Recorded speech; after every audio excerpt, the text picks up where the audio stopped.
Provinsi Lampung lahir pada tanggal 18 Maret tahun 1964 dengan ditetapkannya Peraturan Pemerintah Nomor 31.964 yang kemudian menjadi Undang-Undang Nomor 14 Tahun 1964.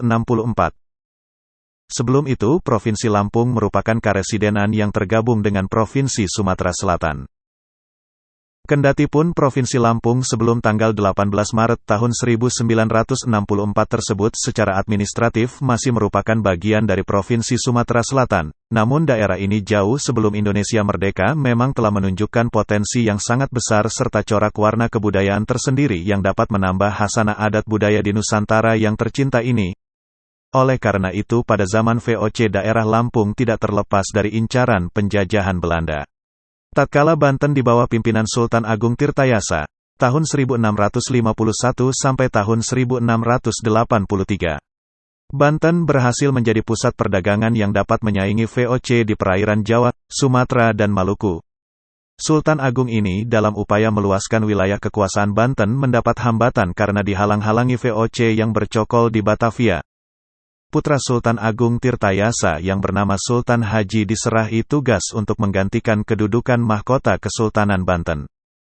Dengan kejayaan Sultan Banten pada saat itu tentu saja tidak menyenangkan VOC, oleh karenanya VOC selalu berusaha untuk menguasai Kesultanan Banten.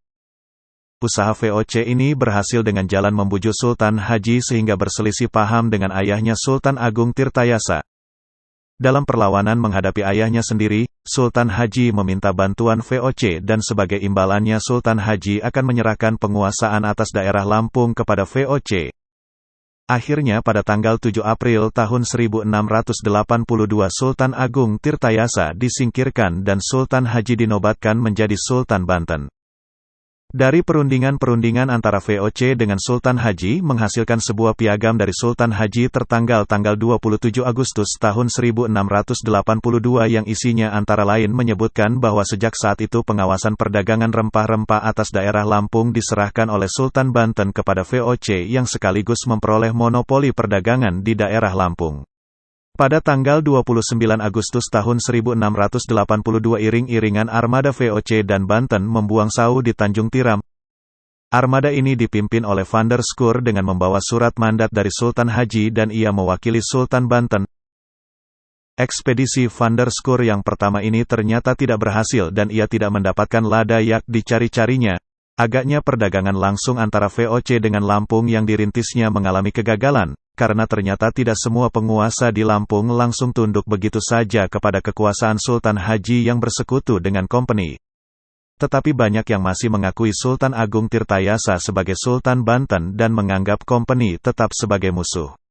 Sementara itu timbul keraguan-raguan dari VOC apakah benar Lampung berada di bawah kekuasaan Sultan Banten. Kemudian baru diketahui bahwa penguasaan Banten atas Lampung tidak mutlak. Penempatan wakil-wakil Sultan Banten di Lampung yang disebut jenang, atau kadang-kadang disebut gubernur hanyalah dalam mengurus kepentingan perdagangan hasil bumi, lada. Sedangkan penguasa-penguasa Lampung asli yang terpencar-pencar pada tiap-tiap desa atau kota yang disebut adipati, secara hierarkis tidak berada di bawah koordinasi penguasaan jenang gubernur. Jadi penguasaan Sultan Banten atas Lampung adalah dalam hal garis pantai saja dalam rangka menguasai monopoli arus keluarnya hasil-hasil bumi terutama lada. Dengan demikian jelas hubungan Banten-Lampung adalah dalam hubungan saling membutuhkan satu dengan lainnya.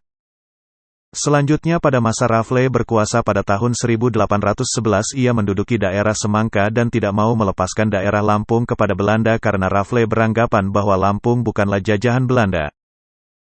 Namun setelah Rafle meninggalkan Lampung baru kemudian tahun 1829 ditunjuk residen Belanda untuk Lampung.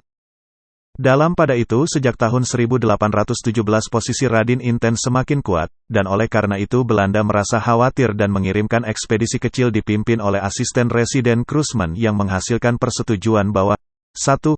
Raden Inten memperoleh bantuan keuangan dari Belanda sebesar F.1200 setahun. 2. Kedua saudara Raden Inten masing-masing akan memperoleh bantuan pula sebesar F.600 tiap tahun. 3. Raden Inten tidak diperkenankan meluaskan lagi wilayah selain dari desa-desa yang sampai saat itu berada di bawah pengaruhnya. Tetapi persetujuan itu tidak pernah dipatuhi oleh Raden Inten dan ia tetap melakukan perlawanan-perlawanan terhadap Belanda. Oleh karena itu pada tahun 1825 Belanda memerintahkan Lelievre untuk menangkap Raden Inten. Namun dengan cerdik Raden Inten dapat menyerbu benteng Belanda dan membunuh Lelievre dan anak buahnya. Akan tetapi karena pada saat itu Belanda sedang menghadapi perang di Ponegoro, tahun 1825 sampai tahun 1830. Maka Belanda tidak dapat berbuat apa-apa terhadap peristiwa itu. Tahun 1825 Raden Inten meninggal dunia dan digantikan oleh putranya Raden Imba Kusuma. Setelah perang di Ponegoro selesai pada tahun 1830 Belanda menyerbu Raden Imba Kusuma di daerah Semangka. Kemudian pada tahun 1833 Belanda menyerbu benteng Raden Imba Kusuma, tetapi tidak berhasil mendudukinya. Baru pada tahun 1834 setelah asisten residen diganti oleh perwira militer Belanda dan dengan kekuasaan penuh, maka benteng Raden Imba Kusuma berhasil dikuasai. Raden Imba Kusuma menyingkir ke daerah Lingga, namun penduduk daerah Lingga ini menangkapnya dan menyerahkan kepada Belanda. Raden Imba Kusuma kemudian dibuang ke Pulau Timor. Dalam pada itu rakyat di pedalaman tetap melakukan perlawanan, jalan halus, dari Belanda dengan memberikan hadiah-hadiah kepada pemimpin-pemimpin perlawanan rakyat Lampung ternyata tidak membawa hasil. Belanda tetap merasa tidak aman, sehingga Belanda membentuk tentara sewaan yang terdiri dari orang-orang Lampung sendiri untuk melindungi kepentingan-kepentingan Belanda di daerah Teluk Betung dan sekitarnya. Perlawanan rakyat yang digerakkan oleh putra Raden Imba Kusuma sendiri yang bernama Raden Inten II tetap berlangsung terus, sampai akhirnya Raden Inten II ini ditangkap dan dibunuh oleh tentara-tentara Belanda yang khusus didatangkan dari Batavia. Sejak itu Belanda mulai leluasa menancapkan kakinya di daerah Lampung. Perkebunan mulai dikembangkan yaitu penanaman kaitsyuk, tembakau, kopi, karet dan kelapa sawit. Untuk kepentingan-kepentingan pengangkutan hasil-hasil perkebunan itu maka tahun 1913 dibangun jalan kereta api dari Teluk Betung menuju Palembang.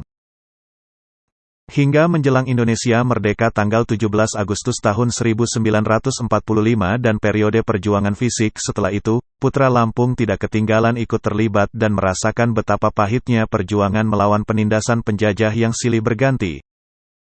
Sehingga pada akhirnya sebagaimana dikemukakan pada awal uraian ini pada tahun 1964 Keresidenan Lampung ditingkatkan menjadi daerah tingkat 1 Provinsi Lampung.